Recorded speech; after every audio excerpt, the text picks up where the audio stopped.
चलिए फटाफट समझते हैं कंस्ट्रक्शन कॉन्ट्रैक्ट्स यानी अकाउंटिंग स्टैंडर्ड 7 को। अच्छा, सीए इंटर एग्जाम का ना ये एक बहुत ही फेवरेट टॉपिक है।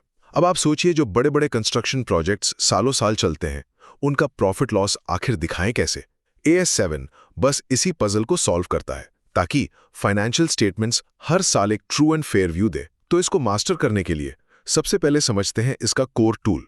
पहला, परसेंटेज ऑफ कंप्लीशन मेथड या PCM। देखिए, ये मेथड इसलिए जरूरी है ताकि हम हर साल जितना काम हुआ है उसी के प्रोपोर्शन में रेवेन्यू दिखा सके, ना कि सारा का सारा प्रॉफिट एकदम आखिर में। और इसे निकालने का फॉर्मूला भी बड़ा सिंपल है। आज तक जितना खर्चा हुआ उसे प्रोजेक्ट के टोटल अनुमानित खर्चे से डिवाइड कर दीजिए, बस। अब दूसरा पॉइंट, PCM की एक्यूरेसी पूरी तरह इस बात पर डिपेंड करती है कि आप रेवेन्यू और कॉस्ट को सही सही पहचानें। रेवेन्यू में याद रखिए, सिर्फ कॉन्ट्रैक्ट प्राइस ही नहीं आता, एस्केलेशंस और इंसेंटिव्स भी शामिल हो सकते हैं। और कॉस्ट्स में यहां एक कॉमन ट्रैप है, जनरल एडमिन और सेलिंग कॉस्ट्स को हमेशा हमेशा एक्सक्लूड करना है। ये एग्जामिनर का पसंदीदा MCQ पॉइंट है, तो इस पे ध्यान जरूर देना। और आखिर में सबसे जरूरी नियम, एक्सपेक्टेड लॉस का।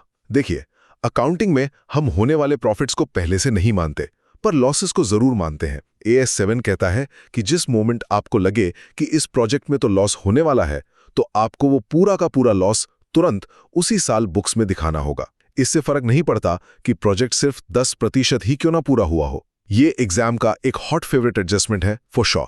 तो बस AS7 में PCM का कंसेप्ट, रेवेन्यू कॉस्ट की सही पहचान और लॉस रिकॉग्निशन का रूल, इन तीनों पर अपनी पकड़ मजबूत कर लीजिए और आप एग्जाम के लिए पूरी तरह से तैयार हैं।